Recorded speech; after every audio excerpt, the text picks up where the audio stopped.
Hello everybody, kia ora Juanma, hola a todos, hello semuanya. This video is to talk to you about how I like to use Netflix and watching films on Netflix to practice my languages that I'm learning. My native language is English, my second language is Maori, and I'm what you might call an intermediate speaker of Indonesian and a beginner in Spanish. So in my everyday life of, just life, work, family, friends, and study, I'm juggling 4 languages all the time. So I relatively recently discovered Netflix to be a really good way to study my languages. Not exclusively by any means, it's just another one of several activities that I regularly do. So with Netflix, I love to watch Indonesian and Spanish films. Not only Indonesian and Spanish speaking, but films from those countries, because the culture and the storylines and the things that are expressed from those cultures, and that's quite significant when you want to not only learn the language but learn how it's used and the sorts of things that are said and expressed. So I love to watch drama, I love to watch history-based stuff. So the other thing about Netflix, or whatever format you are watching films in, is you can choose the subgenres, and I myself like history and drama. I like biographies, stuff like that. So I get to do that. Now, I don't exclusively only watch what I like. I've actually found myself watching things I wouldn't normally watch. Like in English, I wouldn't watch certain things because they're cheesy or they're just, whatever. They're just not in my interest. But when there's a language to be learnt, heard, and listened to and absorbed, suddenly things that you wouldn't normally watch become watchable. Anyway, it's great input, If you're not fortunate enough to be in the country of your target language, where you're surrounded by the language and immersed in it, watching films is a really fun way to immerse yourself, or at least for an hour or two. And so that's really about the why. Now the how, I happened upon a bit of a process that works for me to varying levels, to varying degrees. It works.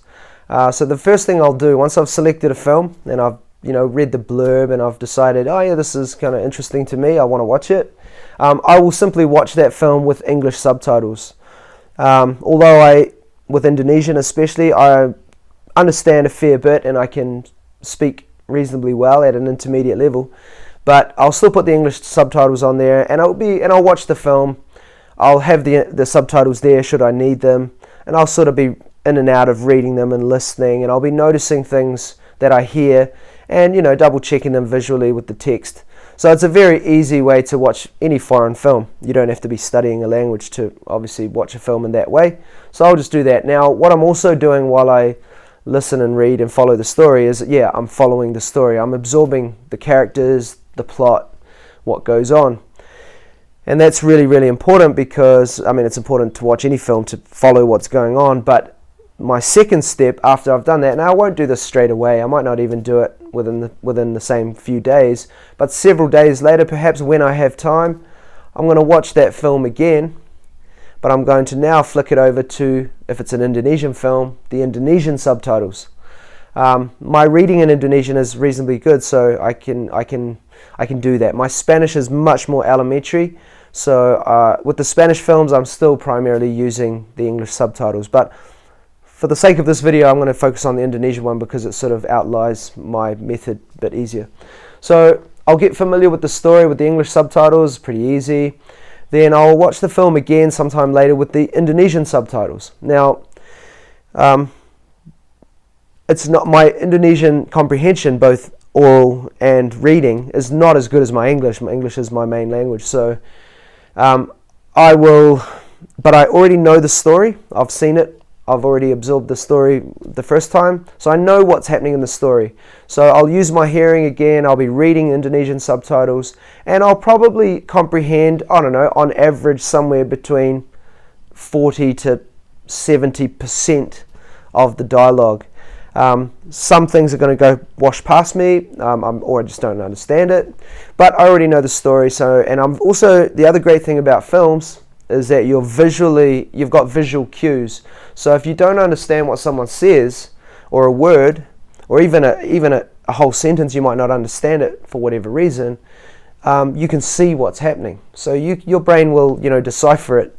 So yeah, so I watched the film with Indonesian subtitles. Now, I might do that more than once, like 2 or 3 times over the course of a week or 2, just when I have time.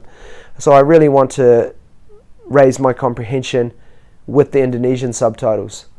Then I'll have a break, and I won't watch it for a while, a few days maybe. And then I'm going to turn the subtitles off and watch the film for the final time.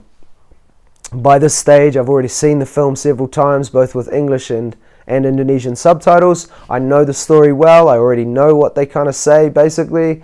I know the plot. And then I'll just watch the film in Indonesian. And at that stage, still I'm not going to understand everything. I'm still going to have patches or words that they use that I don't get. Sometimes you know a word or a phrase, but they're speaking fast because they're native speakers and you might not keep up with the pace. But you're absorbing it the whole time. So at the end of this process, it'd be easy for me to say I've watched the film 3 times, but you can watch the film as many times as you need to or feel or want to before you're sick to death of the story and the movie anyway. But because you've got this motivation to learn your language, you'll watch the film more times than usual. And I just find that this is a really fun and engaging way to practice your listening comprehension, to follow the story. Because I like history and culture and things like that, I'll learn also about Indonesian and or Spanish if I'm watching a Spanish-speaking film. Culture and ways people interact with language and the storylines, like if it's wherever the setting is, you might learn something about the local culture in that location. So yeah, it's a really fun way to use Netflix, and for not just pure entertainment, which I think, mostly we just watch films to unwind and relax and watch a film, but you can use it as a cool study aid.